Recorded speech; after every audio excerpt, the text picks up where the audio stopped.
Yeah, Good, good. I just heard about. It's been a shitty business this year. T-shirts, one club, kind of like beer. Looking, doesn't. T-shirt from some guys somewhere. I need a new. There she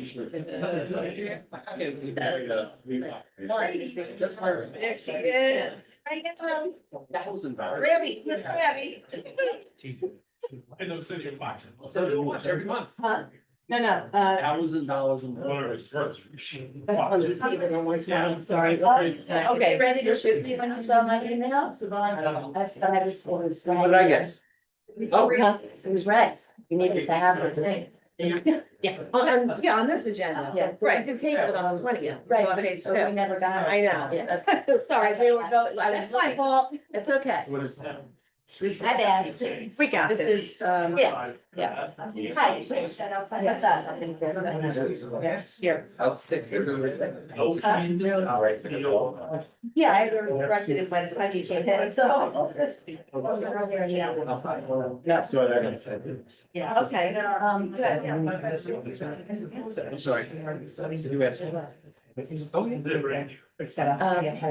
Yes, my question I asked was AH1 is still called Business District West. No. The Business District West is Main Street. That was my. No, I do. Yeah. That's the main street. I think supposed to be east, whatever he's looking at. East. What are we? what- The first one, AH1, reflects the east side of Main Street. All the others are west. That is correct. I don't think it should be. Yeah. So one, the east, right, but if you look at the ordinance, right, it reflects, it refers. We got lost. Well, is that, oh. Yeah. Not Yeah. A. And then AH1, I put wrong. Respond to Courtney about the first, but AH. Talks about all west, everything. Yes. Oh, okay, so look at the. We have to make the correction for that. Yeah, we can. Okay. No more than one. I don't like that, yeah. Because here. That gets a little history. Yeah, but it's. 8 hour beers, 14, 18 hour cocktail. Right.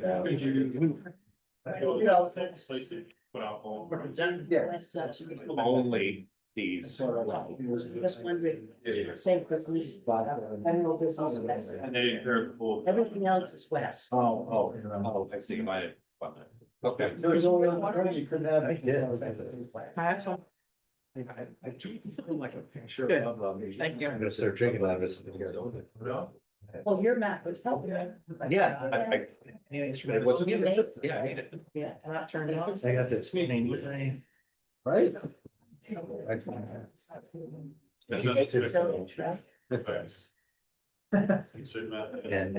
if it needs correcting, I'll tell us. Okay, but. Call this meeting to order. Please stand for the pledge of allegiance. I pledge allegiance to the flag of the United States of America and to the republic for which it stands, one nation, under God, indivisible, with liberty and justice for all. I wish to announce a 48-hour notice is required under the Open Public Meetings Act, was emailed to the Asbury Park Press, the Coast Star, and the New Coaster on December the 18th of 2025. That a copy has been placed on the bulletin board in the borough office and that a copy has been filed with the municipal clerk. Please be advised, public attendance for meetings through Zoom is not mandatory and is a courtesy only. If for any reason Zoom fails or is disconnected, the in-person meeting will continue without interruption, and action can and will be taken provided that there is an in-person quorum. Mr. Noble. Here. Ms. Greenblatt. Here. Mr. Carr. Here. Mr. Nowicki. Here. Mayor Gubatose. Here. Good evening, ladies and gentlemen. Finally getting a little break in the weather, so thank you all for coming out to join us live, and thank you for those on Zoom. We are at item number 5 on our agenda, which is workshops. And we're very happy to announce that we're going to have a an every meeting of the year workshop commending Rona Parker, because Rona, we've done this once already and we think it's such a good thing that we want to continue to do it. So thank you for joining us tonight. Rona, everyone, many people in town know Rona. She's been a great volunteer for many years. Erica has a language that she is about to read. We'd like to recognize Rona And then for you her. can all sign this? And Yes. then we can all sign it. But please do read that for us, Erica, and then we can Sure. come down and take a picture. Certificate of Appreciation, Borough of Bradley Beach, New Jersey, Rhoda Parker. The mayor and council recognizes the dedication and long hours of hard work that Rhoda Parker devoted to the Environmental Commission of the Borough of Bradley Beach. This conscientious volunteer spirit provided tremendous support to our town and to our residents and will always be appreciated. Awarded February 17th of 2026.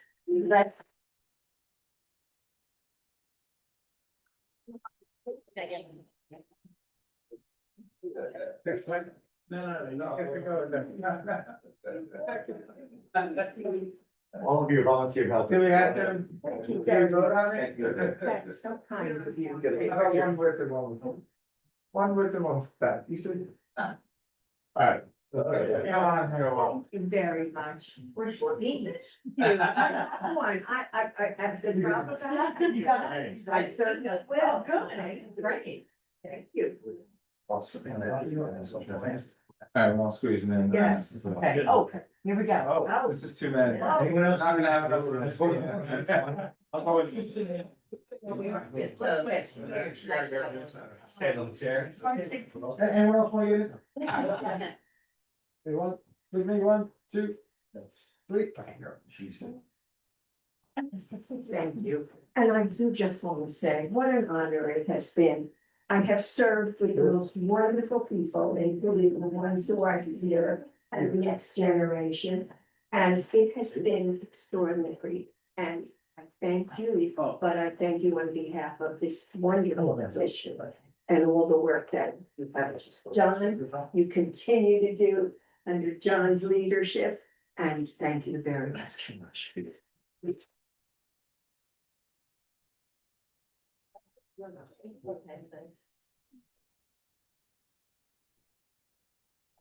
Really sign. Pretty much, you're free. Oh, please. Wait, now we got the signatures? Got them all? So, Okay, great, good job. Yes, they're good. Yeah.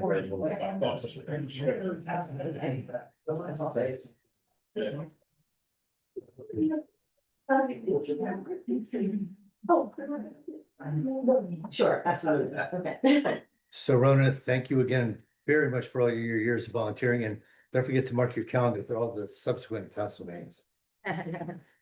All right, presentations and bids, we, I skipped the workshop, presentations we just did. Item 7 on the agenda, approval of minutes.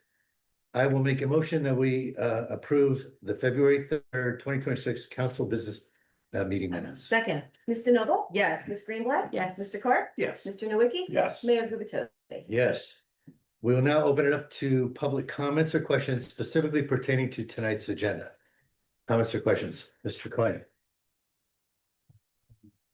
Thomas J. Cohen, Stoke Third Avenue. I'd just like to go over this, this draft of the affordable housing. I mean, so many revisions. It's crazy that it wasn't received until Friday. I mean, but there's a number of, I'm just gonna go over this really quickly. These are minor changes. Page 3, 450-34 AH1. It should read, within the existing OP and BOR zones on the east side of Main Street. Which this is 450-34 Item A, A. geographic parameters. The block and lots appear to be accurate, but this is not accurate, where it says GBW General Business West Zone. That's incorrect. So I don't know how that happened. It was correct on the last one. I looked, you know. So if we go to page 4, again, item A. Where it says AH2, affordable housing overlay, geographic parameters. It should read OP and BOR zones on the west side of Main Street. So somebody, it was just put in incorrectly. So that change should definitely be made. And then as we go to AH3 on the next page, item A, geographic parameters. It should read all property located within the GBW General Business West Zone, west of the alleyway. Actually, I have a list of all of the lots and blocks that we're gonna put into it. But they should be added, right? Yeah, no, Yes. I've got all those. Perfect, We're gonna thank add you. those specific lot and blocks. Thank you, Councilman. And Mr. Cohen, what was that last, GBW west zone, west of the alleyway, where was that affordable housing? What, That's AH? AH3, 450-36A, Okay, geographic parameters. Yeah, because there's one property that actually spans the alleyway. Yeah, the the paper bulk- street. Right, but it really isn't completely No. west of. It isn't, but they could use it for access. Yeah. So that's, and again, with, Councilman Carp's additions of the block and lots in that, geographic parameters would be helpful also. Just to be very, very, very specific. And then, at 450-38, AH5, there's no geographic parameters, but the block and lots are in here. Geographic parameters should really just read block 45 in its entirety. And then the lots are on, Yeah, I think we just listed all of them. yeah, so I hope those are minor changes. Mr. McGuinn? Sure. Because we are on a time constraint, we did want to get this done in December of 2025, but here we are. But thank you very much. I hope you can make those changes. Yeah. appreciate your comments, Mr. Cohen, thank you. Other comments about tonight's agenda, or questions? Okay, seeing none, I'll close public comment. I do want to comment on, Mr. Cohen, your moments ago mentioning that we did receive this very late. I want to actually tip my hat both to you and to Councilman Carp, because you guys both worked pretty extensively on this over the weekend to get us to a 98th percentile completion. I know, Mr. Carp, you brought some additional edits you'll read a little later. But thank you for those edits too. Between them, we'll get this cleaned up and ready to go for the state of New Jersey. Thank you, Mayor. Okay, so closed public comments. We'll move to ordinances, and we have a handful of ordinance introductions tonight. Actually 5. And let me just proceed. One thing about ordinance introductions, there will be no official public comment. Ordinance adoptions, there will be, but the council will discuss each of these very briefly just to give everyone an overview. So ordinance number 2026-9 is an ordinance amending and supplementing chapter 450 zoning and amending chapter 451, article 11, of the Borough Code. And this is to establish affordable housing overlay zones, AH1 through AH5. And AH4 is already established, but we are relocating it so that it aligns with 1 through 5. This is in fact the ordinance that Mr. Cohen was just referencing, and we are under fairly tight state deadlines. We have to introduce the ordinance tonight. The land use board will then review it for consistency. It's a zoning ordinance. After they review it for consistency, it'll come back to the council, and on March 3rd, we will approve it, presumably just ahead of our March 15th deadline. So council, comments or questions, Mr. Carp, I know in particular, I've asked you to say a few things, but you also have some edits I think you're gonna. Yeah, so there's a couple of things in specifically to what Mr. Cohen had said in AH3 450-36, the geographic parameters. Erica, I actually emailed them to you. Okay, Just because I'm just going to read off a bunch of lot and blocks. So it was block 32, lots 24, 25, 26, 29. Block 58, lots 1, 2, 3, 7, 12, 13, and 14. Block 59, lots 1, 2, 3, 12 through 14, and block 70, lots 1, 2, 3, and 8 through 12. So that was one of the comments where it was missing those lot and blocks in the geographic parameters. That was under which That zone? was for AH3. Three. Thank you. Any other specific edits, Mr. Carr? Mr. Cohen had stole my thunder. So yes, so exactly the ones for the AH2, including the OP and BOR on the west side of Main Street. Also, 450-34A, which was the east side of Main Street, not the west side of Main Street. AH3 you talked about, and the geographic particulars for AH5. It was suggested to have the entire block. But we've specified all the lots within the block, so. Okay, splitting so, hairs. so we'll need very specific language for the clerk. I know you've given her the blocks. Does she have Mr. Cohen's language as well? No, so what's the best way to do that? Can we cover that now so we can make a motion? to Sure. Include. All right, so. Let's go through, Start with AH1. I'll start with AH1. Right, can somebody like sit with me with this thing and show me where you want what, because I don't, Yeah, okay, Here. I know it should. thank you. Okay, right. So, this is everything that you want in here, TJ, what you have? Erica, would you mind reading it out loud for us? It's what, page 4 of the red line? There was page, I think they're looking at the right one, which is page 3, not the red line version. Okay. Or are you okay reading it, Erica? Or would you? Alright, 450-34 AH1, A geographic parameters. He has, opt borough zones.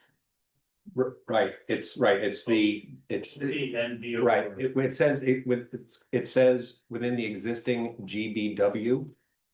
And that's not correct. Okay, someone's gonna like just have to sit down with me though, because I don't know what you I want me to can- type in I these can- things. I don't normally I- do this. Okay. That's okay. Paul, would you like to actually read it? I think we should get it in the record. Okay, so I'm sorry. the geographic parameters should read. This is 450-34. And we'll get this to you, Erica. Okay. The AH1 overlay zone shall apply exclusively to the following tax parcels located within the existing OPBR, BOR, sorry. OP-BOR.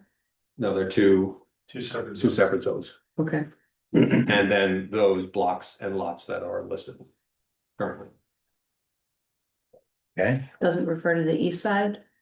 East? East side. Yeah, did you include that? East side, do we have OPR and BR on the, okay, on the east side, OPBOR East. east. Is that the word you suggested as well? Oh, I just said OP and BOR on the east On side. the east side of Main Street. OP and BOR on the east side. Okay, Yes. Mr. Clark, the next. All right, the next one is AH2, which is 450-35. Under A, geographic parameters should be the OP and BOR on the west side of Main Street.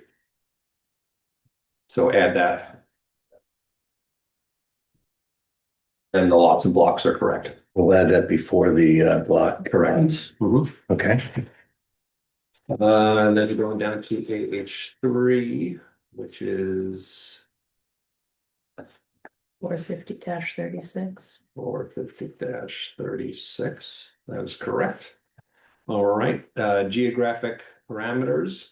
All property located within the GBW General Business West Zone, west of Main Street and west of the alleyway.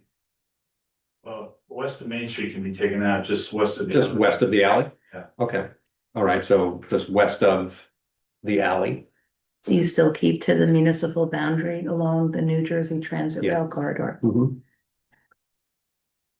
And then there's a big list of all of the lots and blocks, And you read those already. and I read those already. And you had one more for AH5, Five, yep, block 45 in its entirety. yeah.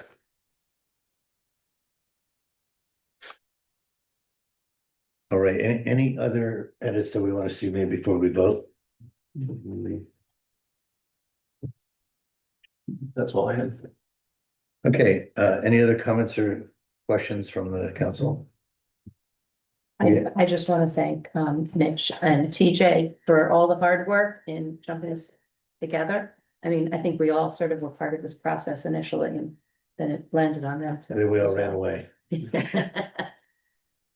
So yes, I think we all appreciate your efforts, gentlemen. Thank you. Thank you. So with that said, I will make a motion that we will change this draft to include the edits that that Councilman Clark has read to us, which include, let me make sure I get these right. What do we have? AH1, 1, 2. these are all geographic parameters for AH1, AH2, what else? 3 3 and 5. and AH5. So make a motion that we include and the block and lot numbers. Mr. Carp, you separately read aloud and forwarded to our clerk. Okay. So I'll make a motion that we include all of those edits in this draft. Second. Mr. Noble? Yes. Ms. Greenblatt? Yes. Mr. Carp? Yes. Mr. Nowicki? Yes. Mayor Gubatose? Yes. Now I will make a motion that we introduce or approve for introduction ordinance 2026-9 as amended by the last motion. Second. Mr. Noble? Yes. Ms. Greenblatt? Yes. Mr. Carp? Yes. Mr. Nowicki? Yes. Mayor Gubatose? Yes. Again, we're breathing a sigh of relief because this has been a long time in coming. That was a lot of work in a short period of time. Thank you. Okay, ordinance 2026-10, amending chapter 9, traffic of the borough's revised general ordinances to revise temporary parking regulations applicable during snow emergencies. And we have the dump of 12 inches of snow or so a few weeks ago to thank for some of these particular language changes. Because we've heard enough over the years, and we heard it again this year, concerns about the language we have in alternate side of the street parking. So we believe these amendments are just clearing up that language a bit. But along with alternate side of the street parking, we've added more clarity around removal of snow from sidewalks, which now has largely been expanded to add more clarity to corner lots. And in particular, I'll give everyone a sneak preview of what this says, but corner lots, it's always been managed this way, but it hasn't been stated clearly enough. Corner lots are responsible for removing snow up to the curb line on handicap ramps that are on the corners. Once you hit the curb line, it is the borough's responsibility to remove snow. When you get 10 and 12 and 15 inches of snow dumped on you, nothing's a particularly clean process for removing snow, especially in a tightly packed community as we have. So we've heard complaints of folks saying, well, the plows didn't clear the snow, beyond the curb line. It is up to the borough to clear the snow beyond the curb line. It is up to the property owners to clear the snow up to the curb line. So in any given snowfall, the plows might not get it all the way to the curb, and then the borough, will come back and get that. On the other hand, if the plows clear it right up to the curb and push snow into a corner ADA ramp that has already been cleared, that property owner is going to have to clear it again. The line of demarcation is the curb. So I'm sure we're not done with this. The next heavy snow will get a lot of concerns raised again. Our residents and our employees are all doing the best we can, given the circumstances. But for purposes of this ordinance, I just want everyone to know we're adding clarity, hopefully to reduce the number of questions we get. I doubt we'll reduce the number of complaints, but at least questions will be hopefully fewer. Comments or questions from the council on this one? I would just say that it's critical that people understand the responsibility of the snow removal. But I also heard people, complain about, well, it's frozen and I can't break it up, I can't get it off. And I just wanted to highlight that the code does say you can put sand down, salt, and that would, cover you because a non-slippery surface, so that's, adding grit to it. Does solve that problem and then you would not be fined. But, preferably clear the way because our emergency services really need that. As well as our traveling, pedestrian, ability to walk in their neighborhoods. And to your point, that language is already there and Yes. will remain. The other thing that is not completely understood by the broad public, but the ordinance already included, and we have clarified further, that these can be daily fines. So people have complained that they got whatever the fine was at the time. In a subsequent meeting over the next month or so, we'll be raising fines.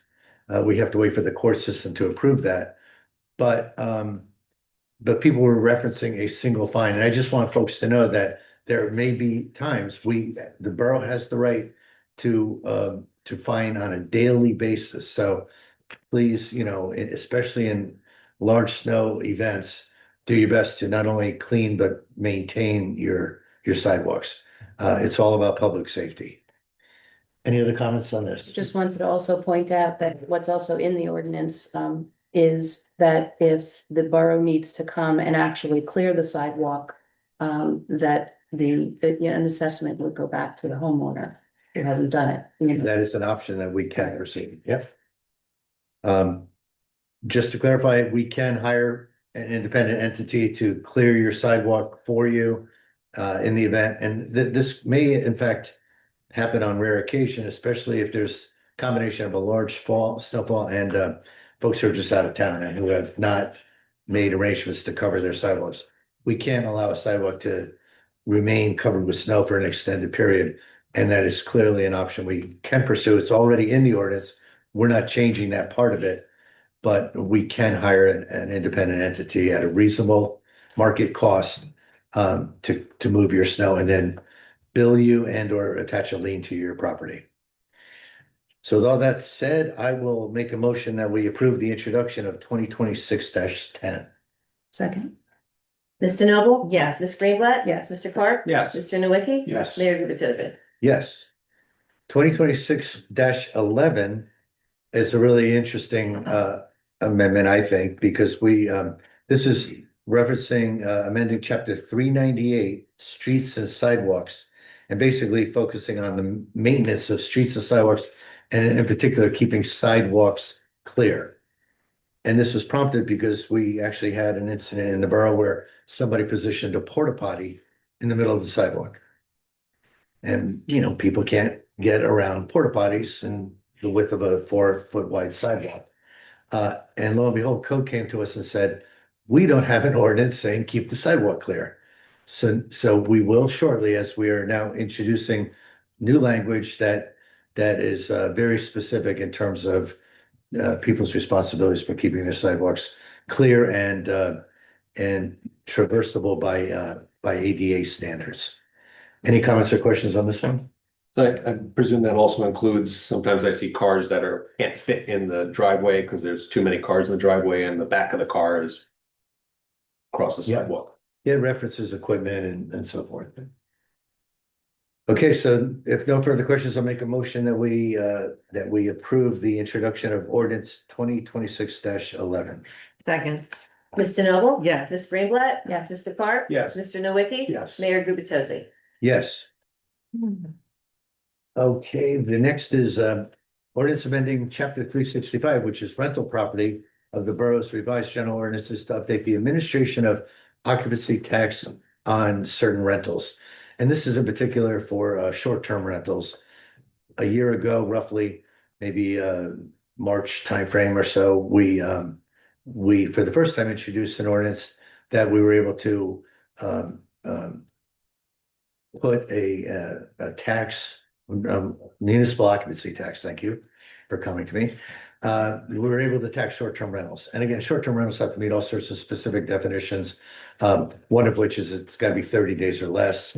But as good as that was as a starting point for us, it was probably, that ordinance was probably a little light on some of the administrative criteria. How we did not, for example, request detailed documentation. We did not create a form that would be delivered, would be notarized by the person, the landlord, and delivered to our CFO. So there's a lot of administrative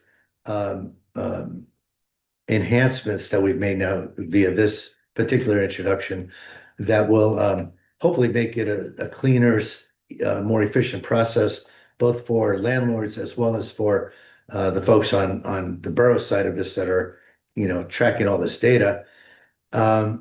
And we've also made sure to make it all in accordance with New Jersey state statutes. So I think these are some really good enhancements to what's already started out to be a better process for tracking and managing short-term rentals in the borough. Comments or questions? I just want to say that I think it was a very good idea to also take some of the onus off of all the record keeping to pay alternatively a flat rate rather than a percentage fee. And not have to supply as much information. Seems a bit easier. Well, and just to make sure we avoid confusion, we actually have both. We actually still have a tax. The tax has to be a percentage. In fact, it can't be a flat rate. But what you're referencing, there is a provision that in lieu of providing all the record keeping and reporting, that would support the 3% tax. Landlords now have an option to pay a $500 to your point flat fee. So just for clarity, the actual tax has to be a percentage. However, if they don't keep records, they can pay $500 flat. And that $500 flat actually has some magic to it as well. We did some calculations estimating what a full-time rental would be at 3% on an average price of $350. Worked out to be just about $500. So people who are renting less than full summer probably would be overpaying if they paid the 500. But if they don't keep records, then that will be their option.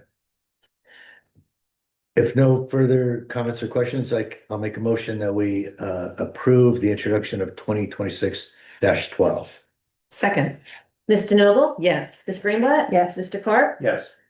Mr. Nowicki? Yes. Mayor Gubitosi? Yes, and now I would love to let someone else speak about these, so I'll turn to Council President DeNoble. Thank you. This is the ordinance amending chapter 425 trees of the borough's revised general ordinance to enhance the operations and regulations of the borough's Shade Tree Commission.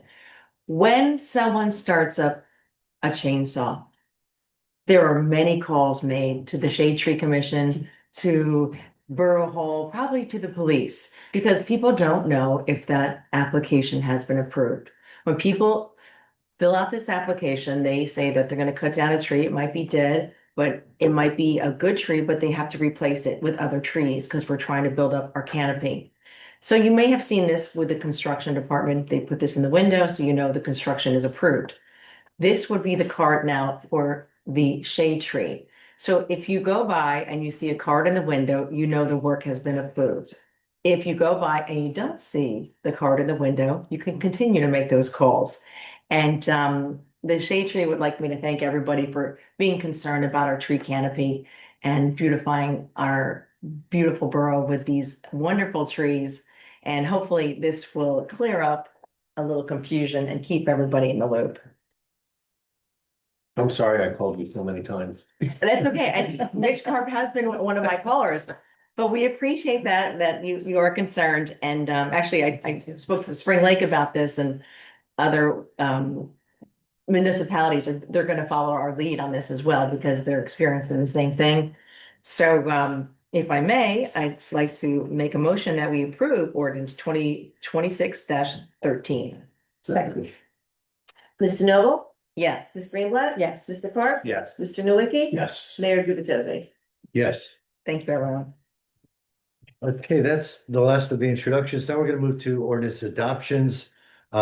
Each of these will be made open to public comment, so let's start with bond ordinance 2026-06, which is a bond ordinance providing for renovations to the beach promenade and the acquisition of Moby mats.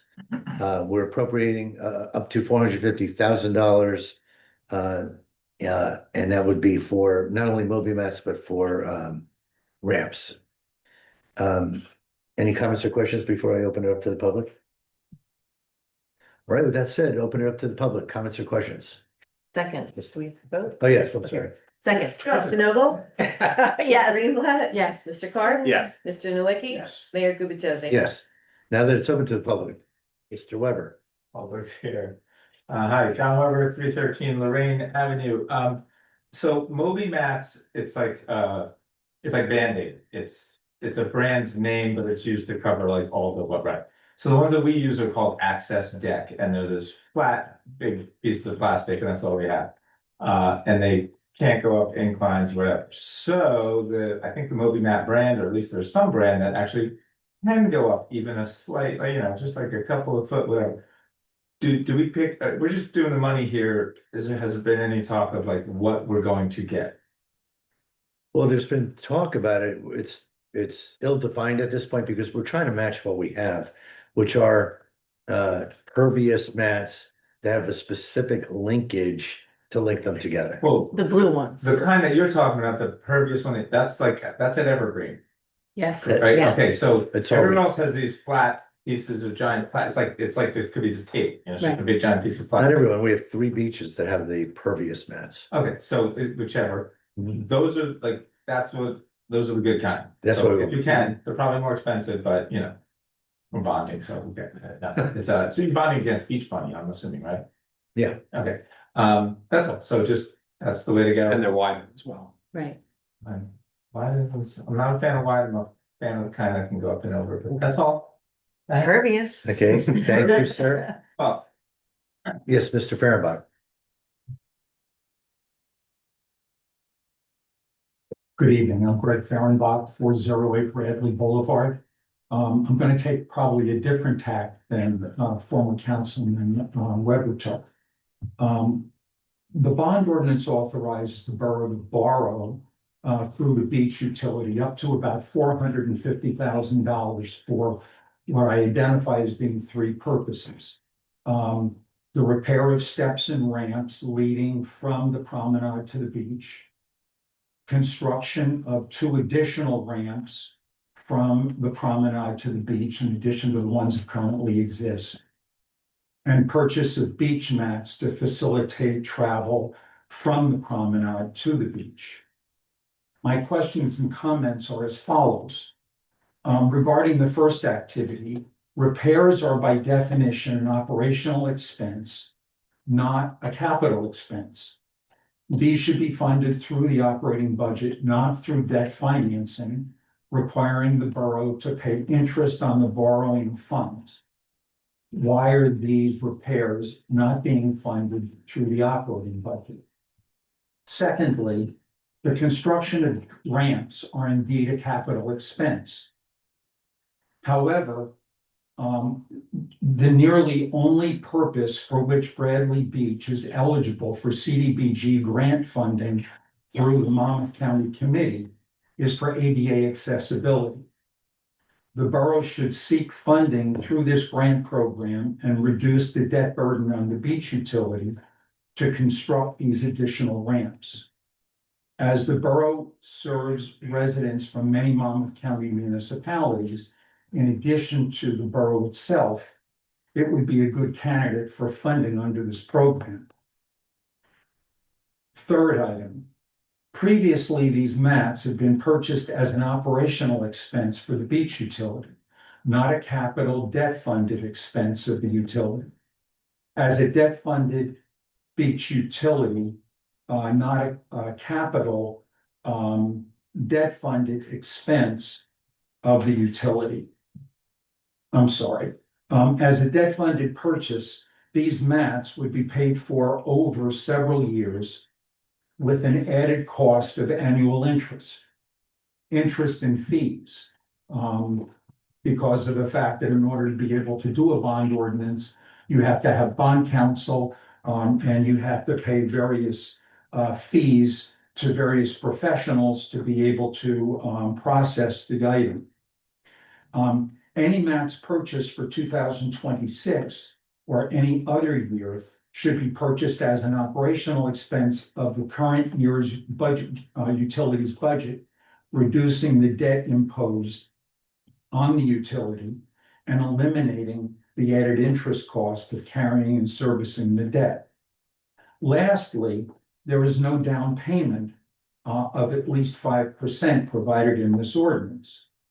While for a self-liquidating utility such as the beach utility, it is not necessary to provide a down payment, the Division of Local Government Services has advised many municipalities in the past that it is a good fiscal practice to do so. In this way, the municipality is beginning to process of defeasing the debt immediately.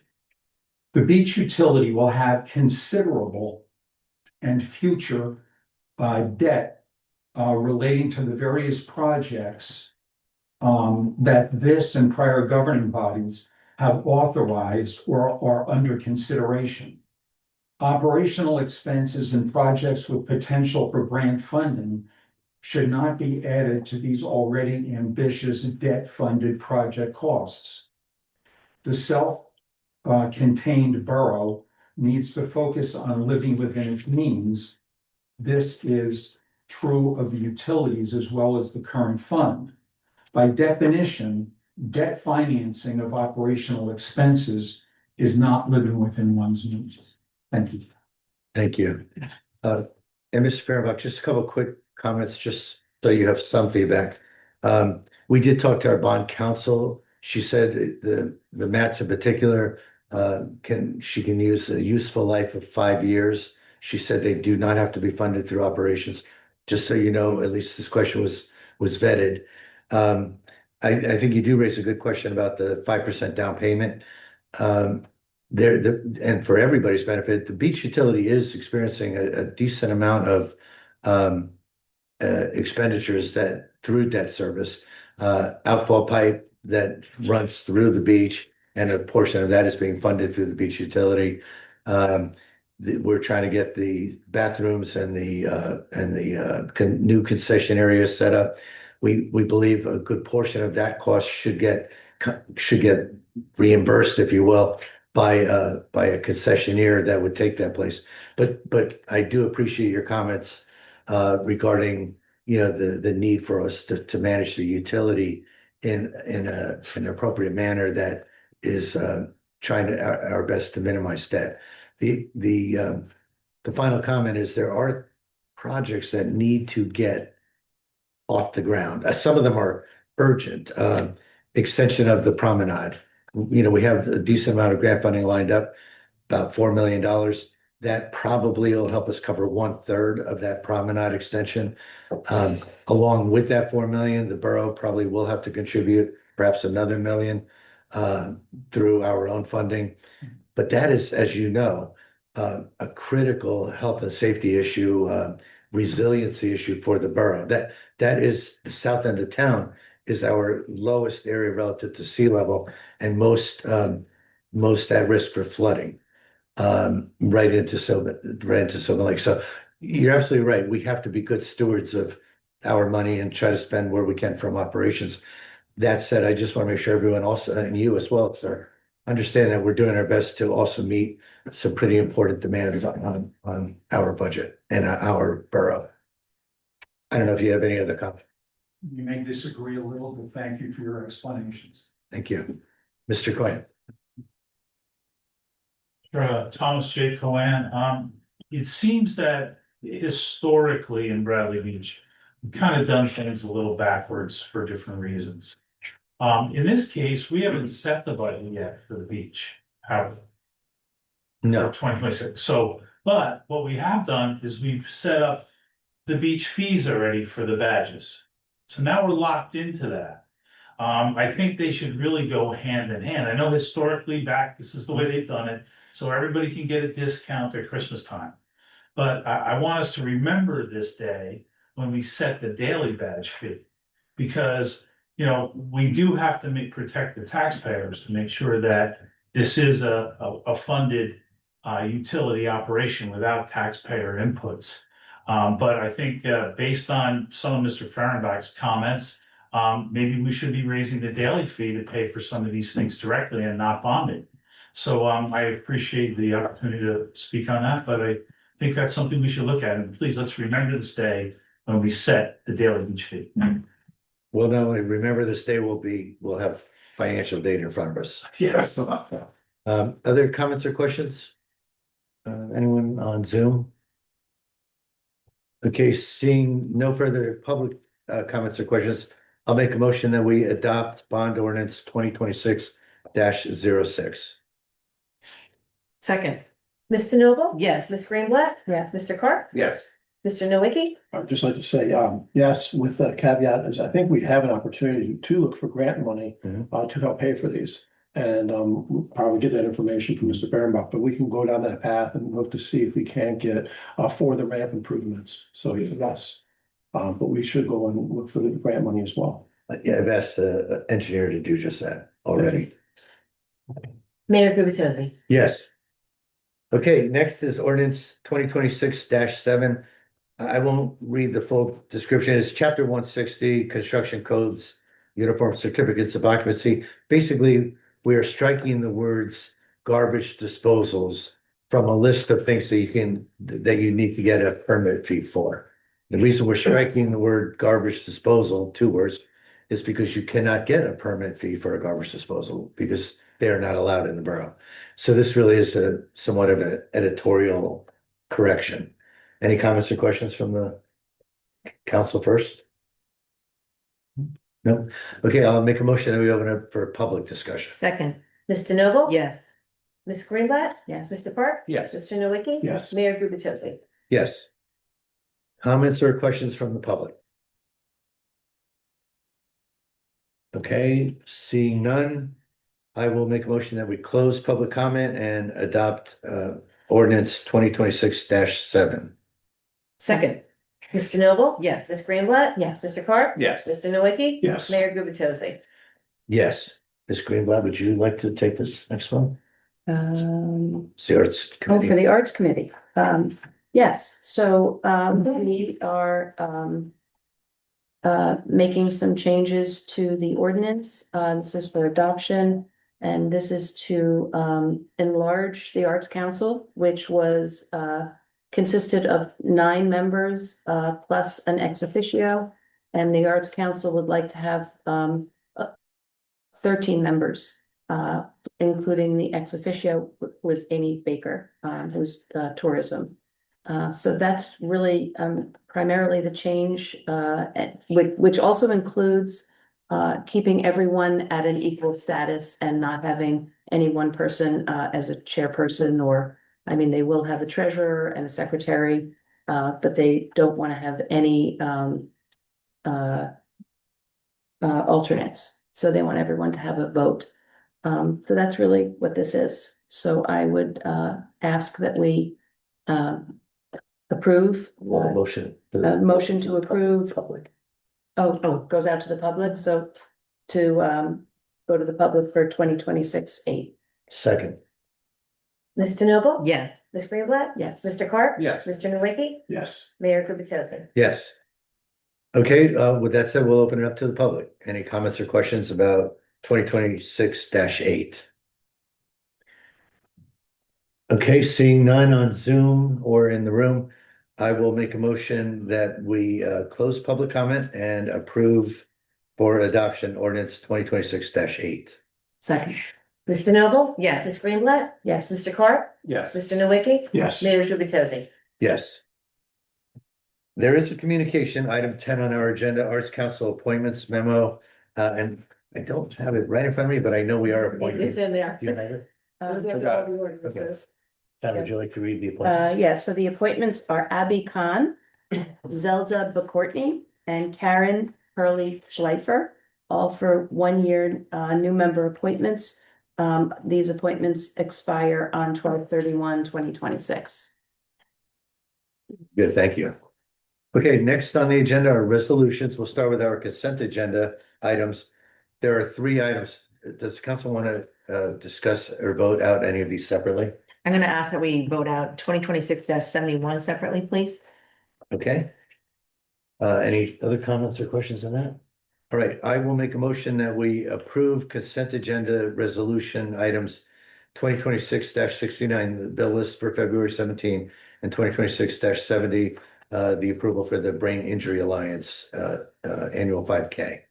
Second, Ms. DeNoble, yes. Ms. Greenblatt, Yes. Mr. Carp, Yes. Mr. Nowicki, Yes. Mayor Gubatose. Yes. Okay, item 2026-71. I'm going to have to recuse myself on this one. So, Ms. Greenblatt, can I ask you to Sure, so Set this up. 2026-71, approving Darcy's Tavern to host a live band and to serve outdoor food and beverage in its parking lot on Sunday, March 1st, 2026 for their St. Patrick's Day Parade. And I will look to approve 2026-71. Second. Second.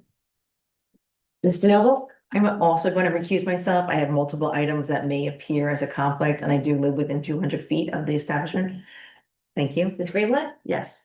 Mr. Carp, Yes. Mr. Nowicki, Yes. Mayor Gubatose. I will recuse. I also live within 200 feet of the establishment. Okay, thank you. Now we'll move to individual resolutions. Item 2026-47 is the mediation agreement that our planner, Jen Beam, has struck this agreement with the affordable housing entity for Bradley Beach to have what we think is a very fair resolution, and this is our opportunity to formally approve it. Any comments or questions?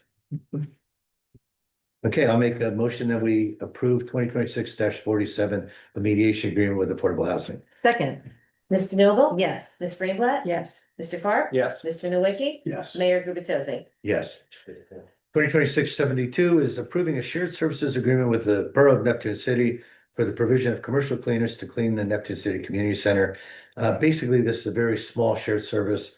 We're getting more or less reimbursed for custodians, but because we share a rec center director, Courtney Pappas, and Neptune City, interestingly, doesn't have the facility to have regular cleaning services. We will use some of our people to support in keeping their rec center clean. Any comments or questions? It's like, by the way, it's like $500 a week or something. Just one thing that occurs to me based on our last meeting with, where we had that overtime settlement. I just wanted to make sure we're managing that this is all regular time and that we're not creating overtime situations or that it's being watched very closely so we don't have a situation in the future. So just. Yeah, currently it's 3 cleaners at $10 a week. Not overtime. In Right. addition to what they do here. Yeah, within the 40-hour. Yes. Correct. Yeah, we manage overtime. We do, the current administration. In the past, there was well, for a couple of years back in 21 or 20, there was just no understanding that we had to pay halftime on top of their regular time. We all understand that now, and no overtime is authorized unless, it's approved by us, by me. So, but very appropriate note. So with no other comment, I'll make a motion that we approve 2026-72. Second. Ms. DeNoble, Yes. Ms. Greenblatt, Yes. Mr. Carp, Yes. Mr. Nowicki, Yes. Mayor Gubatose. Yes.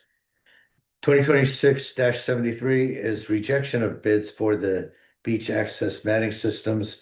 We talked with our QPA, and the problem is that the low bidder was not able to meet the specifications we need to be able to integrate the current mats that we already have with the new mats that they were proposing. So with guidance from our QPA, we will reject, under this resolution, we'll reject the bids we received and rebid it with clearer specification requirements.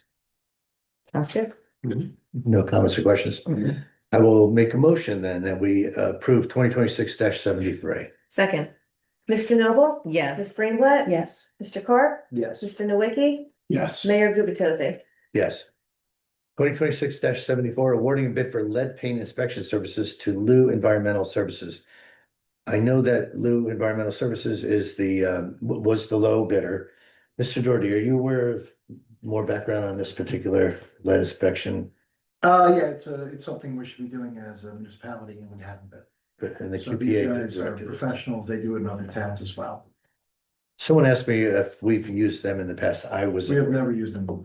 Okay, But to my knowledge, Bradley Beach has never had a third-party lead paint inspection company. Right, and I'm sorry, I had asked that question, I was the one who asked that question, because I'm just wondering, sometimes the lowest bid may not be the best bid, but I know we have to take the lowest bid, but I guess my question was, are we familiar, not just in this case, but like, we want to know that we have assurances that they'll do the job we want them to do.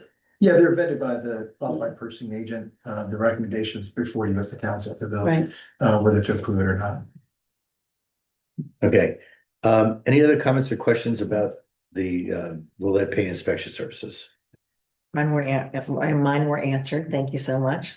I will make a motion that we approve 2026-74 for lead paint inspection Second. services. Ms. DeNoble? Yes. Ms. Greenblatt? yes, Mr. Clark? Yes. Mr. Nowicki? Yes. Mayor Gubatosi? Yes. In 2026-75, we have a handful of adjustments to our temporary budget. Any comments or questions? Okay, again, I know we've had opportunities to discuss this with no additional comments. I will make a motion to approve 2026-75. Second. Ms. DeNoble? Yes. Ms. Greenblatt? yes, Mr. Clark? Yes. Mr. Nowicki? Yes. Mayor Gubatosi? Yes. Some will tell me that this is a few months too late. But item 2026-76 is adopting a policy on acceptance of holiday gifts and nominal gifts by our employees. And the reason I say some will say it's too late, most people in town over the years from time to time have goodness of their hearts brought a tray of cookies to our dispatch or to DPW or whomever, just as a holiday thank you. And the question was raised right, it happened to be right at the Christmas date, like just before December 25th, that the state of New Jersey has very, very strict rules against employees receiving gifts. Literally, I'm told the strictest in the country. And Chief Arnold was ready to have me thrown in jail, I think. But you know, as of that date, as I learned this, and we're right in the midst of gift giving, I did proclaim that our employees should not accept gifts, following very strict guidelines. I subsequently learned that there are exceptions. They're very subjective exceptions. I don't like subjectivity. It's difficult to ask an employee to assess the subjective situation. Oh, example, you cannot accept a gift if you think that person giving the gift is expecting something in return, better service from DPW, for example. So we've created, and what this resolution is all about, we've created, working with our attorneys, very specific as unsubjective as possible language that gives employees exceptions. So relatively small, $25 of value gifts that cannot be gift cards, that cannot be cash, can't be tickets to ball games and things like that, but you can accept different types of food. And I think this is a reasonably good compromise from where I was a couple of months ago, and I'm personally very happy with it. Thank our attorney, Alan Roth, who put this together and went through it a few times with me and with Chief Arnold. Dispatch will be happy, Chief, right, if they get a tray of cookies here or there. But any comments or questions from the council? I know that the resolution will be on the website, but where will the policy live? Oh, Policy, yeah, we have an employee policy manual, and this resolution is saying we're approving updating the policy manual. so the public really doesn't have access to this? No, it's a public document, Oh. but it's guidance for our employees. And we also crafted like a Q&A thing that we'll include with the manual that just says, if you're in this situation, do this, if you're in that situation, do that. So I think we just have more clarity around the situation. Okay, I mean, but just for the public to really be clear about it. Public can and- ask, yeah, they can ask. I mean, it's an employee manual, but Okay. it's a public document. Anyone who wants to see it can get a copy. But it's really to guide our employees. Again, the idea is everybody understands the simple gift giving, simple thank yous, especially around the holidays. But there can be times where it may not be appropriate and we still need to communicate that clearly. Is it reasonable to post this information somehow next year during the holiday season? So people kind of know and are, the employees aren't put in an awkward position and. Well, I posted the policy this past year and it didn't go over well because policy this year was In no, advance. no gift. Right, well. So yes, absolutely, Thank yes. you. Okay, if no further questions, I'll make a motion that did we approve this yet? Did I vote on this? Not now. Okay. Shauna Second. keeps asking me these questions. I know. I'll make a motion that we approve 2026-76. Second, Mr. Noble? Ms. yes. Greenblatt? Yes. Mr. Carp? Yes. Mr. Nowicki? Yes. Mayor Gubatosi? Yes. Okay, item 12 on the agenda, announcements. There are none. Item 13A on the agenda, our newly married business administrator who's very tanned and looking very fit has joined us. And do you have a report, sir? Yes, and thank you very much. And yes, I did get married in St. Croix over the weekend. They did offer me that position as the St. Croix Business Administrator with a house on the beach, but I said, no. I'm gonna go back to Bradley Beach. Thank you. One thing I wanted to bring to everyone's attention, the mayor's directive to empower the residents of Bradley Beach more has led us to work closer with GovPilot. And they have an app that you can put on your phone. It's called Gov Alert, GOVALERT. Gov Alert, you can download it from the App Store or whatever phone you use. It allows you to report a concern anywhere in town at any time in town. What's nice about it is it filters through GovPilot and goes directly to either the Department of Public Works, or it goes to code enforcement, it goes to construction, it goes to the police department, or if it doesn't go to any of them, it'll go to the business administrator. So instead of having to go onto Facebook and report a problem, or send an email to every member of the governing body, this way you can take a picture of something and send it. You can write a concern, you can write a description, not write a description, and it geolocates where the concern is coming from. So it helps us get out to address, again, it could be code enforcement issue, DPW, anything like that. So this is live now. We're gonna get word out about this more and more. And again, look to continue to empower the residents here in Bradley Beach. Matt, if you're not prepared, I can wing it, but could you also add a comment about the public portal for, looking at COs and things like that, which we just opened up? Yes. So I think folks know that we're going through a redesign of the website. But on the website right now, we've kind of hidden a bit. On the website right now, you can go into the homepage.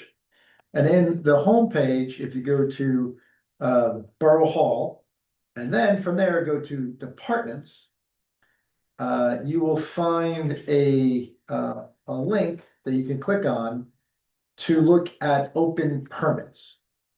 Under the department, it'd be the community development. So under community development, there is it's to click the status of permits, click here. So again, it's a little challenging to get to right now. We're gonna simplify that, but it will allow, as the mayor mentioned, anyone in Bradley Beach or outside of Bradley Beach to look up any address and see if there are any outstanding permits or what those permits may be. And also we'll show you the history of permits and which permits have been closed, whether it's electrical, plumbing, structural, what have you. Folks may remember a few years ago, Bradley Beach, 5 or 6 years ago, perhaps now, had access to the SDL portal. And it was pretty easy to get to. I personally used it as a resident just to understand what was going on a house down the street or whatever. But you could find out if construction was going on, you could find out if permits were pulled, that kind of a thing. And it was shut down. Our borough access to that portal was shut down.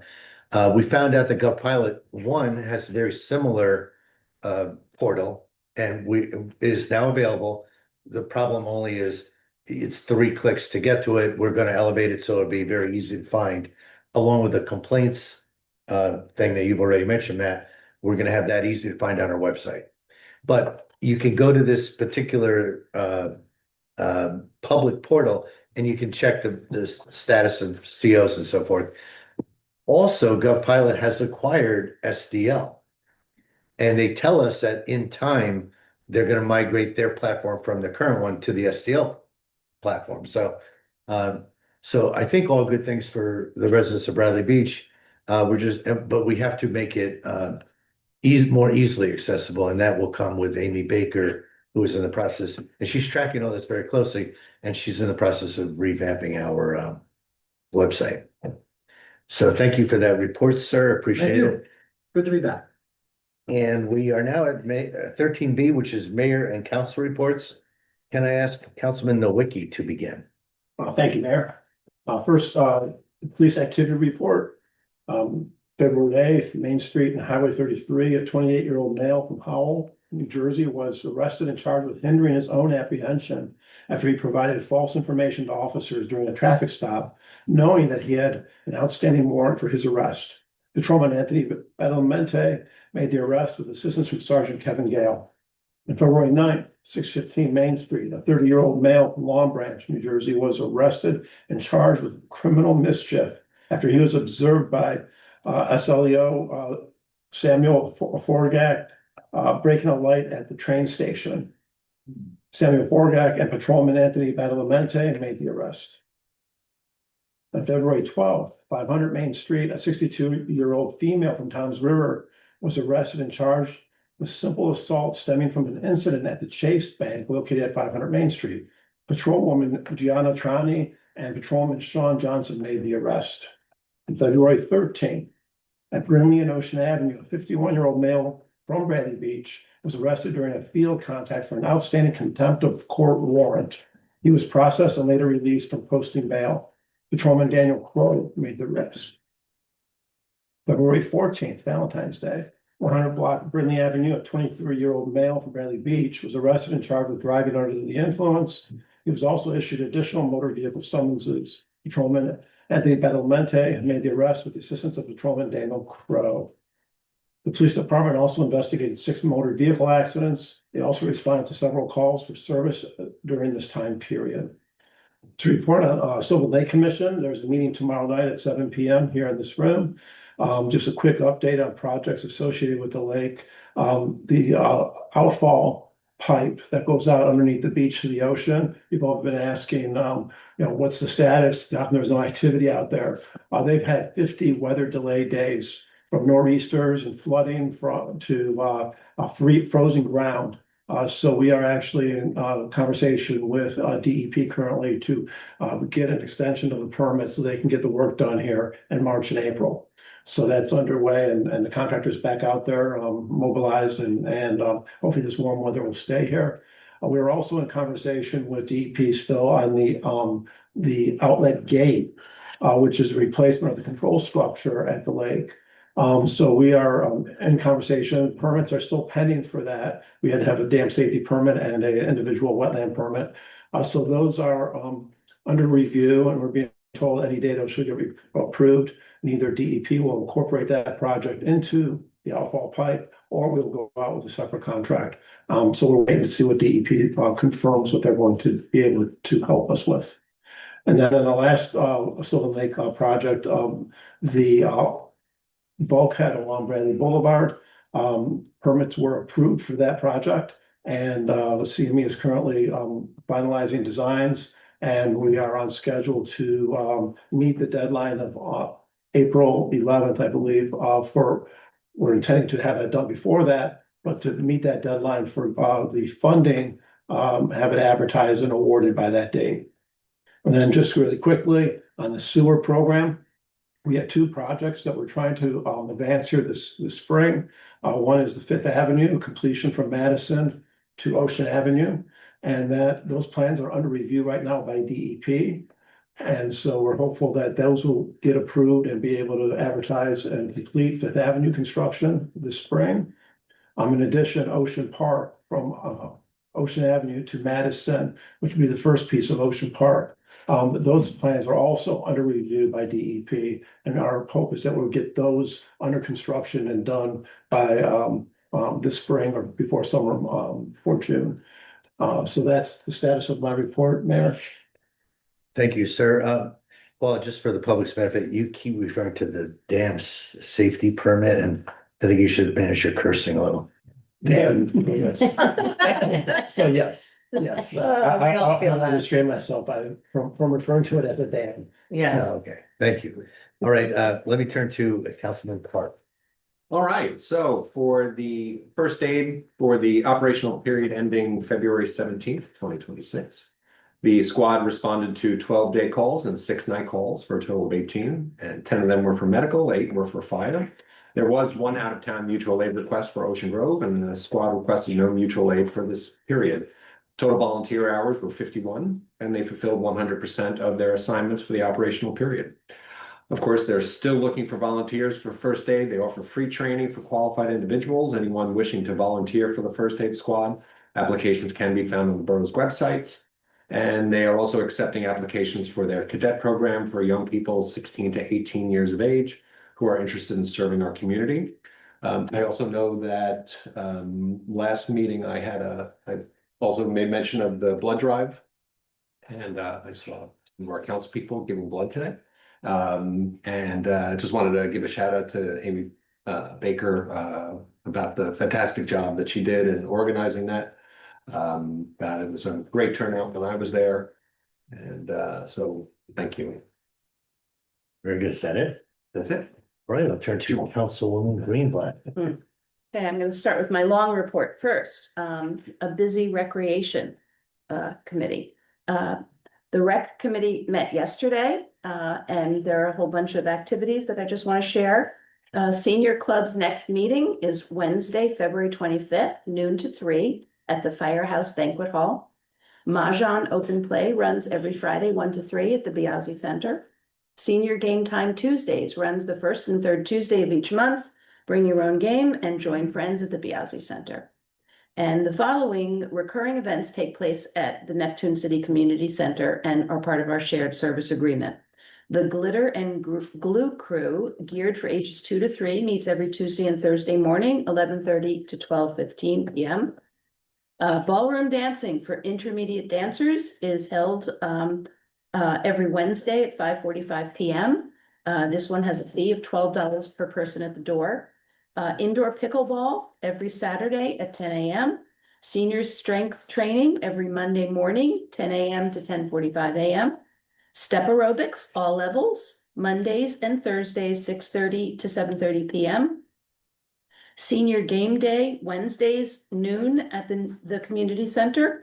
Quilting for those who already know how to quilt and would like to continue a project with other quilters in a larger space. Meets Mondays at 5 p.m. And ping pong is offered every Wednesday evening, 5 to 8 p.m. open play. And all of these are free with the exception of ballroom dancing. Come join the rec department and the Ladies Auxiliary for Radio Bingo, March 21st, 6 p.m. at the Fire Hall. It will feature the music of the 90s. Go to the Recreation Department website to purchase tickets for admission. And mark your calendars for the glow-in-the-dark Easter egg hunt, March 27th, 7 p.m. at the Rec Center baseball field. Rain date is Saturday, March 28th at the same time. Bless you. Thank you. Construction continues at the rec site with completion of paver work. The playground and all new surfaces are complete with court striping planned for the end of winter. There is still limited public access to the facility, and a grand reopening will take place in early spring. The rec committee's next meeting will be Monday, March 8th, 6:30 p.m. at the Neptune City Community Center. The Arts Council met Monday, February 9th. Mark your calendar for a music improvisation play shop. Wednesday, March 5th, 7 to 8 p.m. at the Biazzi Center. Led by Arts Council member Abby Khan, this musical program is a guided collaborative music making experience. Instruments will be provided and all levels from little to no experience welcome. Come join this fun expression of community music making. Doors open at 6:30. The event is free of charge. And many thanks to the newly appointed members, Abby Khan, Zelda Pokortny, and Karen Schleifer. Their next meeting is scheduled for Monday, March 2nd, 10:30 a.m. in the Biazzi Center, and the public is always welcome. The Fletcher Lake Commission canceled their meeting this month.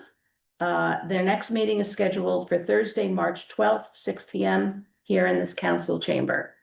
And I just want to point out, I don't know if the mayor is going to mention this, but I want to thank the mayor and Mr. Arnone for getting the blinking lights on the Memorial Drive at the 4th Avenue intersection. Thank you very much. And yes, a special thanks to Director Arnone and to the borough engineer, the county engineer, Joe Ator. They got the light up right away. We're really excited about that. And then it took about 3 or 4 months to actually get it to blink. But now it is blinking. We have more stop signs and blinking red lights and all kinds of caution signals and things painted. We're doing everything in our power right now until they slow the speeds and the volume of traffic on Memorial. We're doing everything we can in our power to just make that a safer intersection. I've said this before, I'll say it again. As part of our outreach to the county, we said, look, we keep having accidents at this corner. Sure enough, they went back over their records and they identified that there had been 60 accidents over 5 years, averaging 12 per year at that intersection. So they were very willing to jump in and help us. They are doing a traffic slimming or dieting or whatever they call it. They've already done it through Asbury. They're coming, through Bradley soon over the, I guess, 3 years out.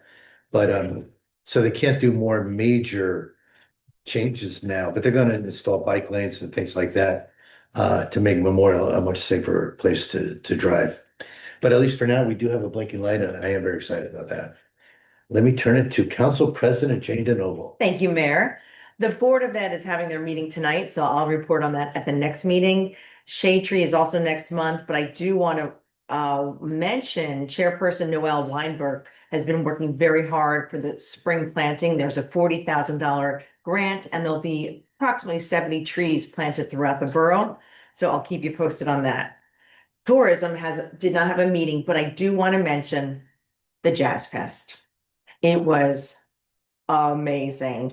And I want to thank Amy Baker for her incredible work, her energy, her talent. The talent that she brought to this community was off the hook. I volunteered along with Julie Natitis and Rhea Warner. And when you saw people walk out of that gymnasium or the auditorium at the school, the smiles, they were beaming.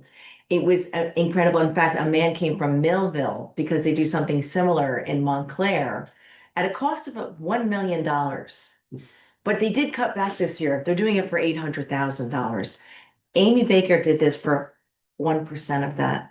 She had admission, she had sponsors for $8,000. She had 6 nights of entertainment. That was amazing. And I just want to read a couple quick letters, one from a Bradley resident. Hi, Mayor. I just want to let you know how much Helene and I enjoyed Jazz Fest. It was amazing. I had a whole new appreciation for jazz, and what Amy Baker put together was absolutely phenomenal. Such incredible talent. We were just blown away. It is hard to pick my favorite, and he lists all the different acts that he saw. And then he said, thanks again for making our choice in Bradley Beach a decision we will never regret. And one from a Bradley Beach business.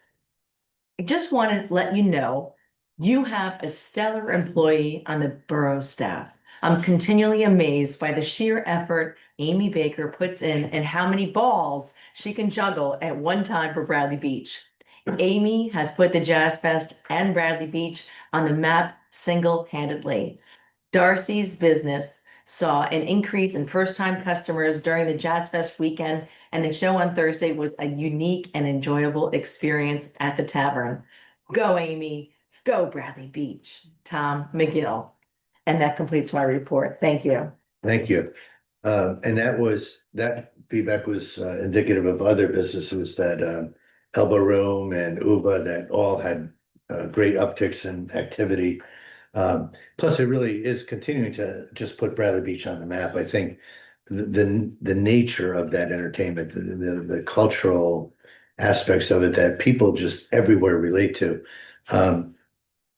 It's a wonderful thing, and Amy definitely deserves a number of Great. congrats. Okay, I am the liaison to the library, and I feel guilty because every time I try to give a library report, our librarian, Ashley Foglia, gives me a list of about 1,000 things that the library is doing this 1 month. And because I want to get everybody out of here before midnight, I'm not going to read that list, but it's amazing. I'm blown away by what our library does. I'm going to read off a couple of things, but please, if you have young children, if you want to spend time there, just, mingling with others, go to their website. It's amazing. But a handful of things. They have a winter reading program that actually closes at the end of this month. But you can go there throughout the month of February.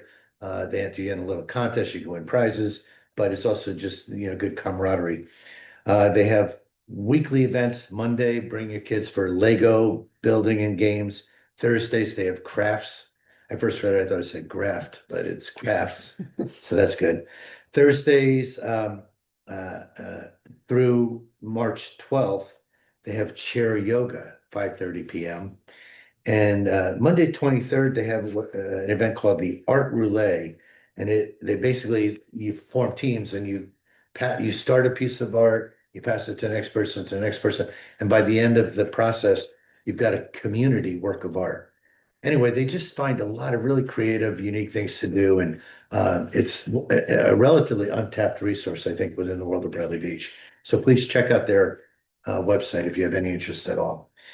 Also, we are likely to have the Second Avenue Grill concession is open for bidding. The current vendor is not likely to renew his contract.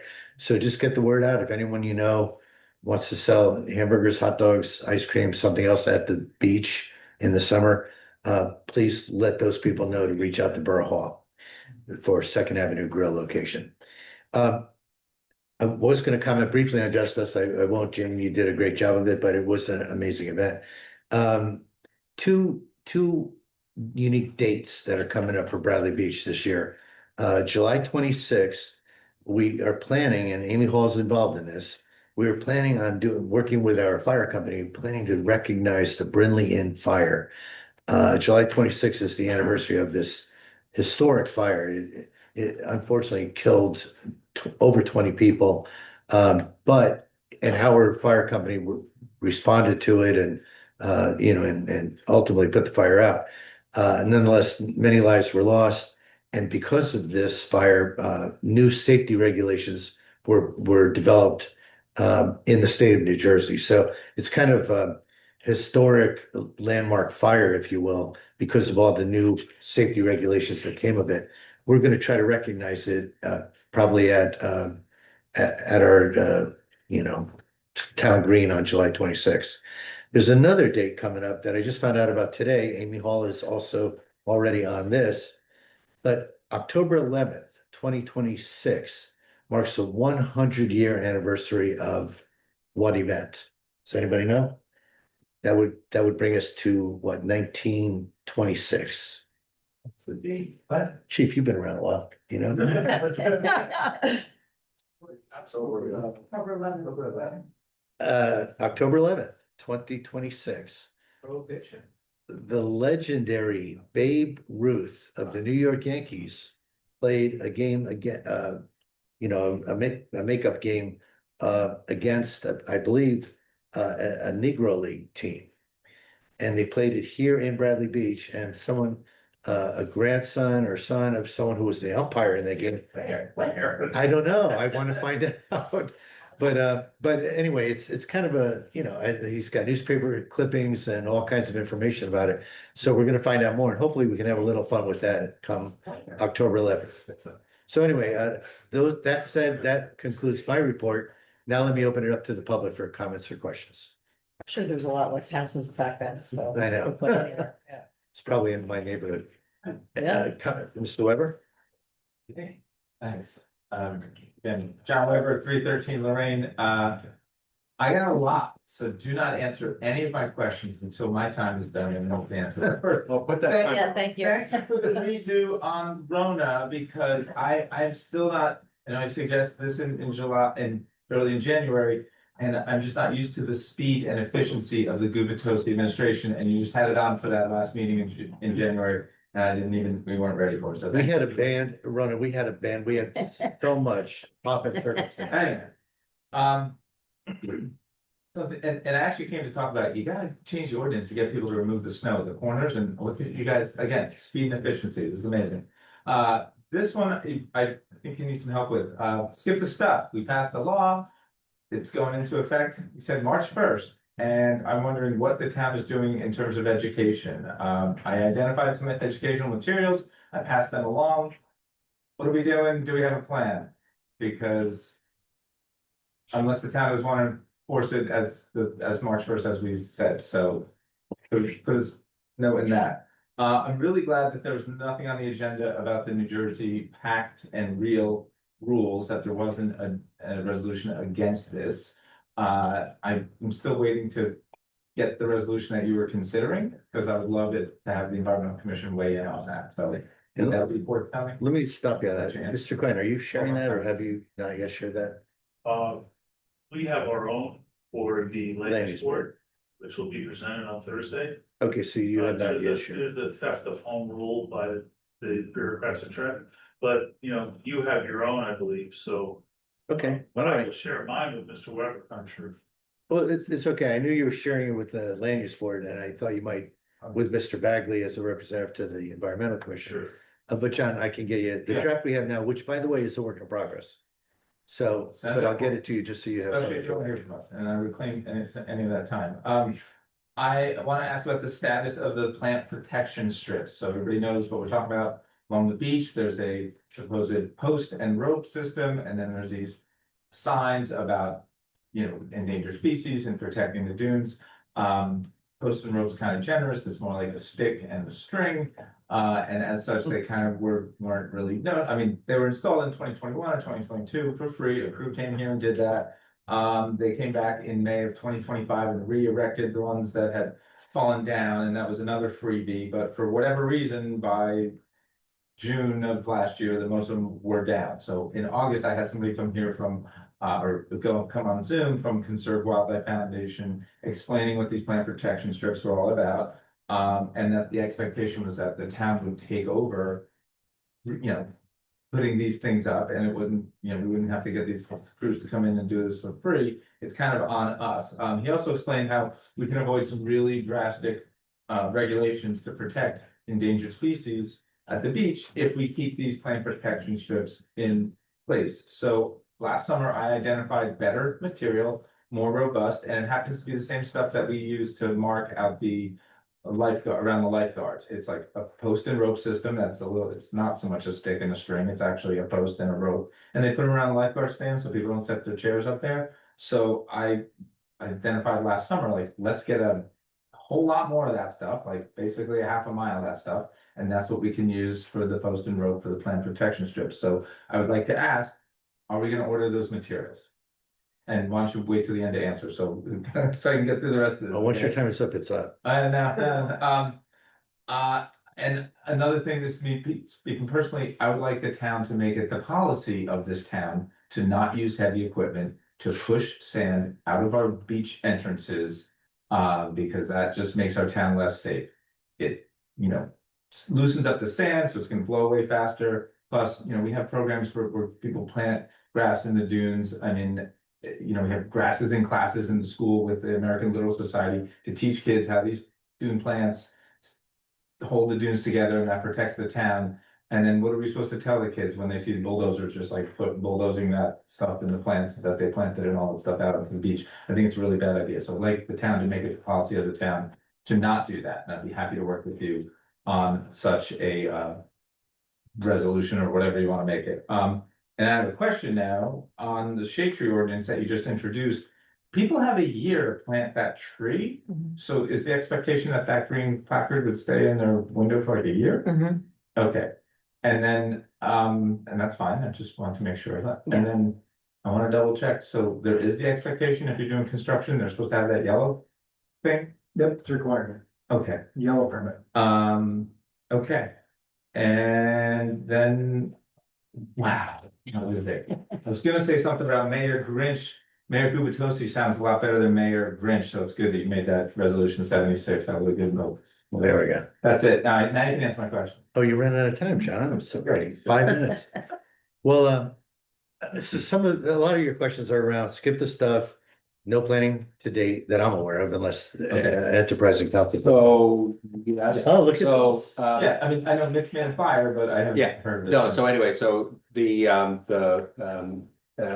all of the material, whether or not it's social media that we talked about or flyers, is Amy Baker's domain. Now that she had requested that, just let me get through the Jazz Fest, so she's on my radar this week, and I will let you know how that goes. Okay, awesome. And I don't think I mean, John, I recall when you were sitting in Mitch's seat, you yourself were saying, Mitch is sitting in my seat, by the way, Yeah. just. now he is.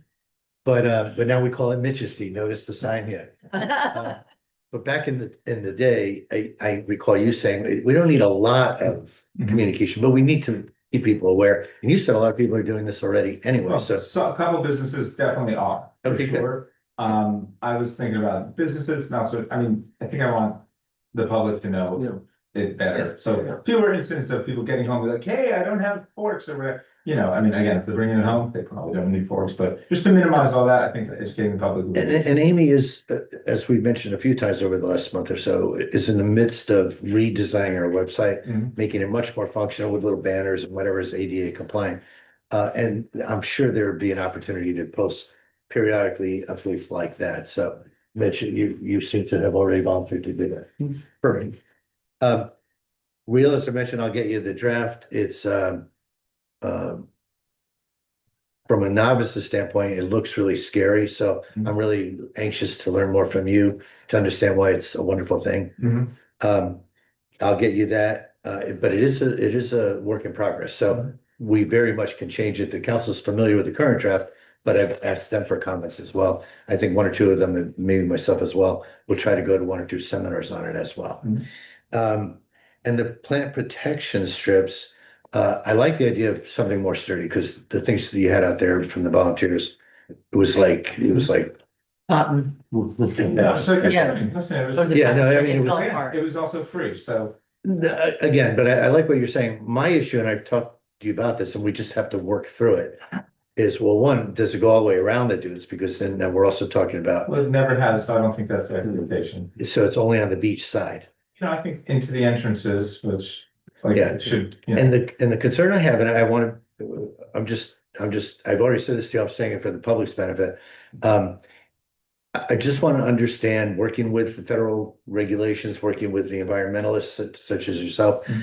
that we don't create a scenario where where the dunes just take over the beach. Mhm. Because, this 10% thing the dune could conceivably grow and grow and grow every year to the point where it's 10% of 10 feet. Because we only have 10 feet. Let's get it back up and then worry about that later. What you're- Understood. Worry about the dunes taking over the beach. Your beach is getting smaller from the other side because the sea level is rising. So That's the problem. remember that. Yeah, So yeah. the more sand is in the dunes, Yeah. as that happens, like the better off that we are.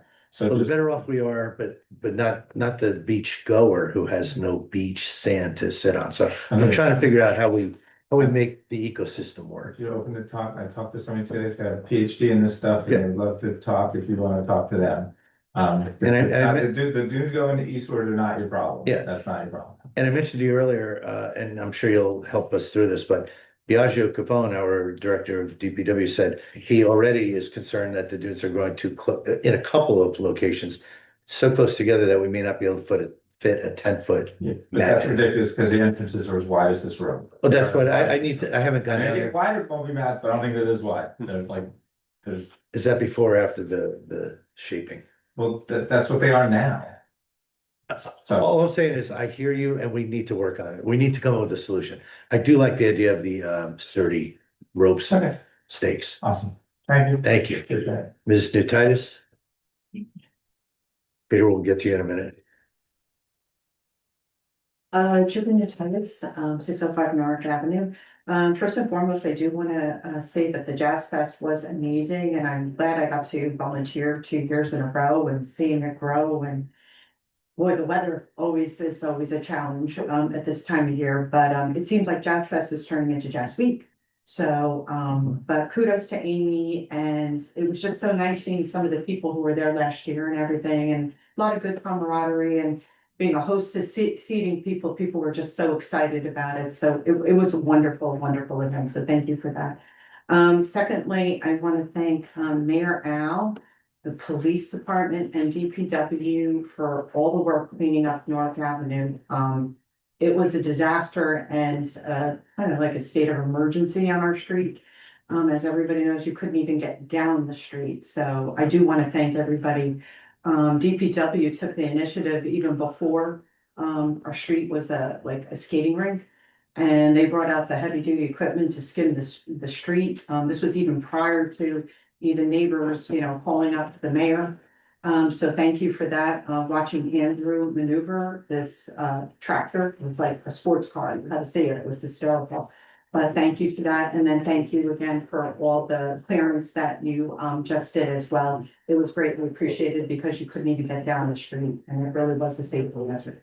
With that being said, though, I do want to talk about the introduction of the ordinance, as I believe it's 2610, about the snow removal. And I'm all about accountability, whether it's neighbor, the homeowners, commercial property owners, myself, residents, whomever it is, you have to clean your sidewalks and everything else. So and move your cars.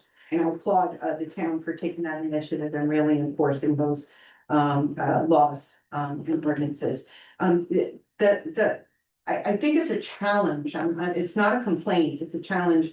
When I was reading the ordinance today about on the corners of trying, a homeowner, and I'm just talking about the residential area, trying to clean those corners. Once you plow, and we know even with our driveways, it becomes a sheet, it's a wall. And it's like you can't get through it. So I think though that something has to be done where on the corners when you're plowing, maybe they can't make the piles real high on the corners. Maybe we gotta really rethink of how do we plow so that there is access. I always think you can always do something better, right? It's like you're always in evolution and how can we do things? Because you physically cannot move the ice and the snow. You just can't. And the only way it can be moved, if someone, if it's plowed and someone has to, it's their responsibility to try to get an opening so somebody can cross there. You physically just can't do it. And that is my concern, is like, maybe we need to talk about that a little more. And I think, I'm sure DPW probably has thought about it, but I don't think you can pile up the snow on the corner. Maybe you gotta push it off to the corner. So I think there has to be a strategy of where you plow and how you plow, because a homeowner would have to hire like a bobcat, a tractor to come there to move it, because a snow blower is not gonna do it. And you physically just can't chip away at it. So I think we have to start giving some thought to that. And I think it's a good challenge to have, it's like, let's process and think about how can we all work together. Also, it's, when this is another thing, is like when they're plowing the street. And again, people who have driveways, it's you're standing out there and the plow comes and we all go through this and you're plowed back in. And then you're stuck in the driveway and it's like what you do. And I think, and I do believe that there's equipment. I know we all saw that tractor online. I think Jane looked into the equipment, obviously not affordable or something like that. But I do think that there is other, like a shovel on front of the plows that you could put in that can help maneuver, because it is becoming a hardship to then reshovel your driveway, because then we're all stuck and and I know all property owners offer to their neighbors or whatever to park your cars. And then you're stuck in the driveway and then you're back outside hours again trying to move it. And again, once you plow, it becomes ice and boulders. And if you move your snow on the sides, then you got a boulder comes into your driveway and it's like, how do I move that? And unfortunately, you know, people are gonna have health issues, some gonna have a heart attack, stroke or doing this. But to think that someone just can hire somebody to do that, that's not feasible. Nor was there, you know, I know this was a once in a 10-year storm, but nor was there enough of people out there plowing and shoveling and everything to help out people. So I think as we're plowing and maybe conversations with DPW, and again, it's not a complaint, it's a topic of discussion. How can we maneuver? Because if you're on the Parkway and the Turnpike, I don't know if anybody's ever seen when they plow the 3 roads, they're staggered. Maybe there's something where we can follow, they could scoop in and that a driveway's not so parked and then the corners are not so plowed up, but we gotta come together and work something out there because it is a hardship for everybody. Okay, thank you. Thank you. On that note, because you're voicing concerns that a million people have raised, so thank you for voicing them. I just want to say on behalf of the borough employees, I'm talking the police, I'm talking about OEM, I'm talking about DPW. When Bradley Beach, we're not Nome, Alaska. We don't have staff to cover a super heavy snowfall the way we would like, the way everybody's driveway could be cleared. You mentioned that one arm thing that people were saying. I must have got that. No, it's $180,000. It's affordable. It breaks all the time. People have told me who have looked into it. It makes no sense. By the way, you spend it, it looks really pretty, it looks really good as long as there's no snow. But as soon as you get a heavy snow, it breaks. And to use it when it's not broken, you have to drive like 2 miles per hour because you've got to be very precise at the beginning and the end of a driveway. These plows get ahead of steam. They get 5 or 10 or whatever miles per hour to move the snow. I've been told with heavy snow, with those boulders of ice that you're talking about, if you slow that plow down too slow, it can't move. It can't push the snow. And to say that on any given shift, 5 or 6 or 7 DPW employees could somehow run around with a little bobcat thing or two and clear every single corner, they can't. Not in a reasonable amount of time. So it is ultimately, I love what you said. You said, give it thought. I can tell you, because I've sat in the middle of these conversations, the borough gives it thought in the middle of a snowstorm a lot. I mean, hours spending time with Biagio, with Chief Arnold. You know, to your point, there are fixes we can engineer where we get out to Newark Ave because cars could not move down Newark Avenue. And you highlighted that to us, others did as well. A couple of the north-south streets, I forget which ones, but we did go out and do special hits, but we can't clear every corner lot. People said, I know it's on Facebook, I get text messages.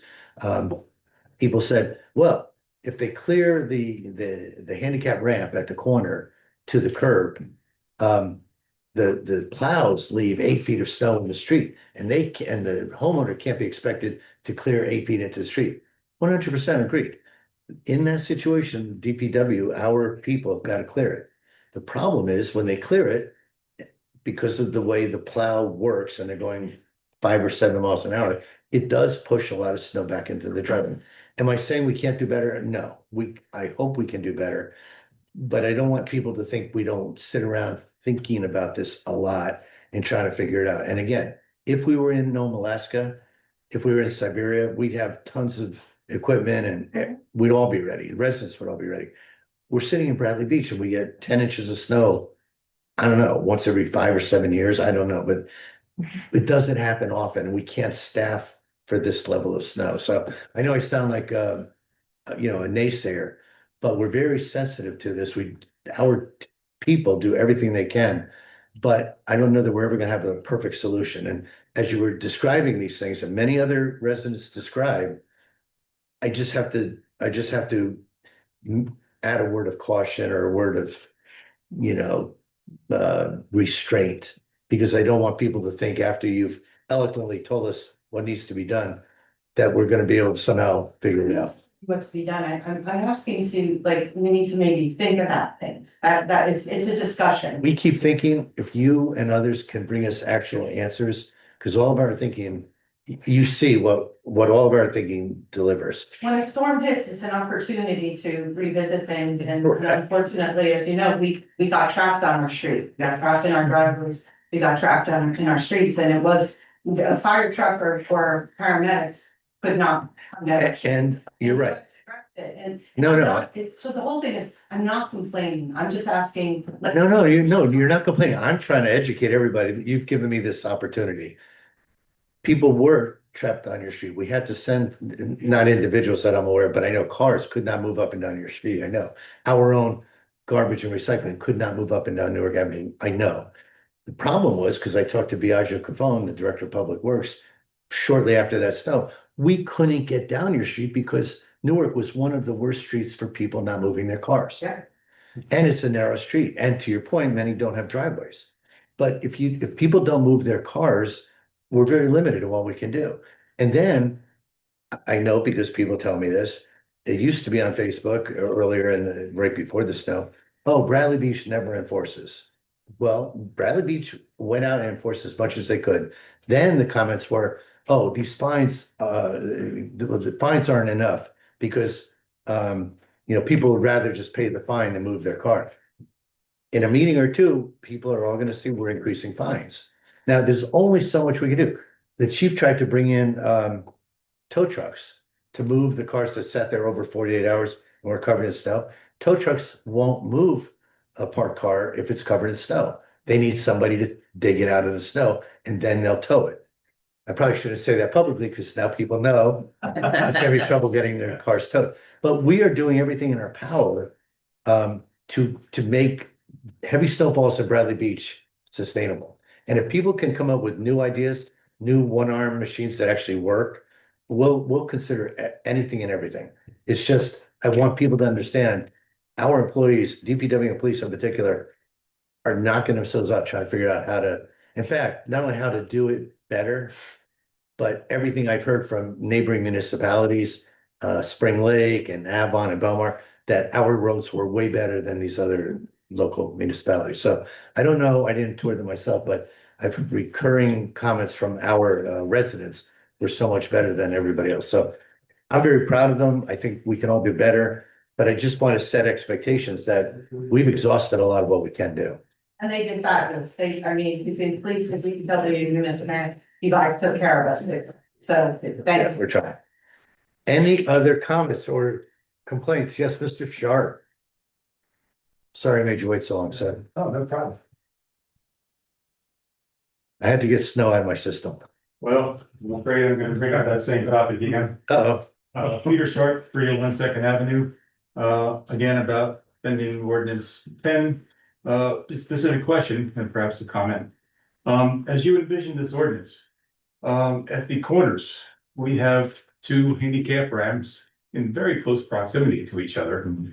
When you think about what you're going to ask the homeowner to do, are you going to ask him to clear just one path out to the street and out to the world beyond?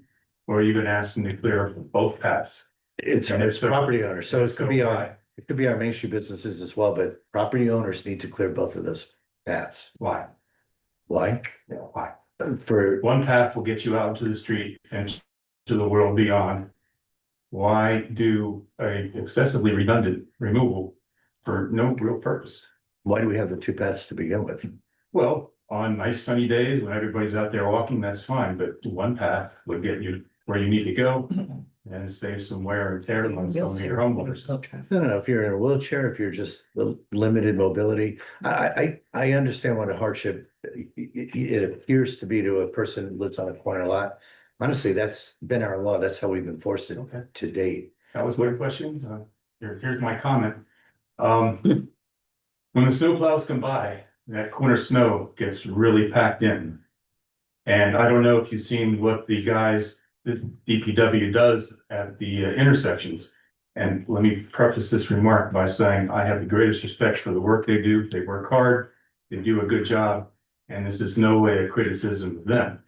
But what they'll do is they'll get to an intersection and they'll go to one corner facing the opposite corner they'll build up speed and they'll hit that snow there, hit it pretty hard and compact it even further. And they'll go around to all four corners of the intersection and do it that way. So by the time the poor homeowner gets out there with his snow shovel, it's pretty hopeless. I mean, I do go back, trade my snow shovel in for a garden spade. Yeah. And just chip away at that stuff for hours. That's why I'm asking, if you're looking for better ideas, maybe a better idea would be just clear a single path out to the street and the rest of the world, instead of this redundant path that really serves no practical purpose. Ms. Blake, I could just chime in here as well. So at those intersections, there are crosswalks, right? Some are going east, some are going west. Right. So the idea is you clear a path to the crosswalk. If you had one, as Mr. Sharp's indicating, it would go to the middle. But No, not the middle, just pick one or the other. Well, then, if you had one, then you'd have only a clear path to go west or a clear path to go. You just loop around the bump of snow and you're free to go wherever you want to in the world. I'm That just is- saying, that is the enough. rationale as to why you have to clear out both sides. No, because understood. they're both leading to one. But Mayor, I'd also say, you know, we're talking about when we had over a foot of snow. You know, a snowfall of 2 feet, 2 inches, 3 inches, we say only clear one. Well, that's no handicap ramp. problem then. Everybody be happy to clear Right, both. so you understand the problem we have is, I we're understand the looking at this drastic snowfall that happens once in 10 years versus, you know, if you write the ordinance the other way, we'll just clear one side. And what happens when you have a, you know, 2 inch snow? I don't have to do that because the ordinance says I don't have to, Hopefully no one will do that. but they might. So that's why you write the ordinance in a way to be able to address the issue. And when you have you're right, when you have 2 feet of snow, you got a problem. It's hard. And just clearing out to the curb line for a homeowner having to do that, that sounds like a fail. Because you've let nobody get access out to the street and the world beyond. If you just tough it out and get the rest of the way for a single path, then people can move freely wherever they want. But if I have to hack out 2 paths that go halfway, I've accomplished nothing. Well, if you're making it to the curb, that is the responsibility of the borough to get the rest of it on the street portion. So let's say there's 3 feet of snow piled up on the street. Maybe it's even overflowing onto your property line, but if you get it to the curb, it is the responsibility of the Yeah, borough. I know it's that responsibility, but I've not done any of my neighbors any good by getting 2 halfway paths as opposed to a single complete path. Well, I do appreciate your comments. I'm not sure even legally we could endorse that, but I do appreciate. Presented from a practical point of view, I don't know what the legalities are, but just a voice, more a better idea perhaps. We're all very stressed and strained by the dump of snow we had. Oh, yeah, I agree. It's a Hopefully tough be problem, no good solutions, before. but you know, there may be things we can do to make life better for everybody.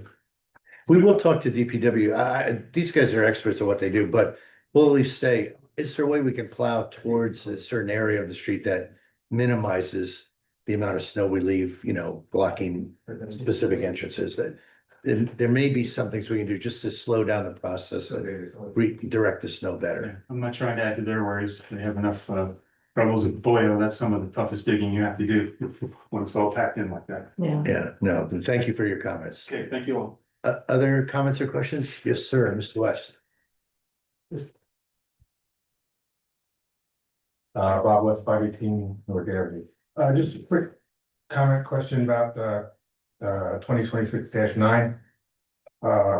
Regarding verbiage, and not the verbiage that these guys work out in it. Especially when it comes to adoption. You know, you have these zones, which is age 1, age 5, whatever.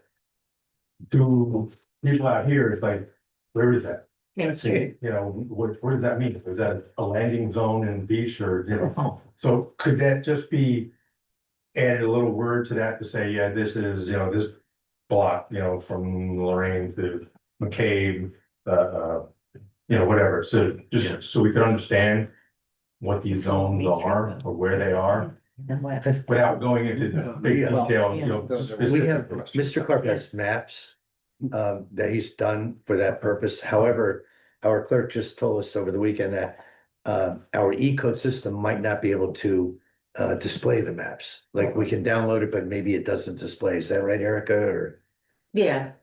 It's hard to display maps. Display them, yeah. So we're on the same track and maybe we can verbally describe It's, it. it's kind of hard to see here. To sum it up, though, it's Main It's, Street yeah, it's all up and down Main and Street. west Yeah. of Main Street. We asked So- the same questions. Yeah. Like where, what Right. areas? We could probably add more verbiage. Yeah, just. To at least describe it. Describe it, west of Main Street between. Yeah, this street and that street. So As long as it's de minimis, because if we do anything to dramatically change this in the introduction, Yeah, I mean. we'll have to get reintroduced. Okay. Mr. Cohen, I'm sorry, just, were you gonna comment on? Oh, there'll be a map at the meeting on Thursday. Okay.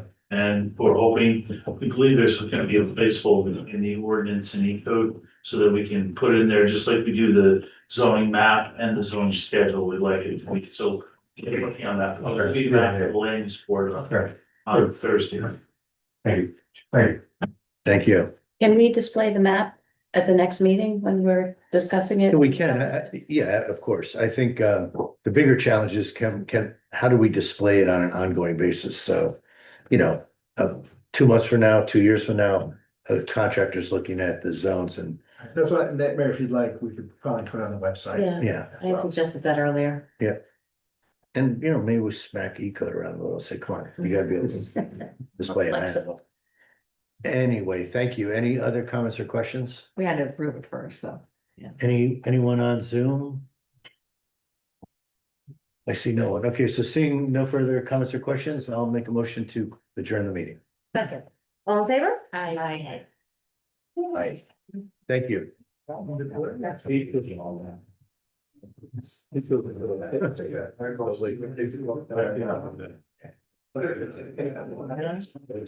could put a footnote in, with a link to the website.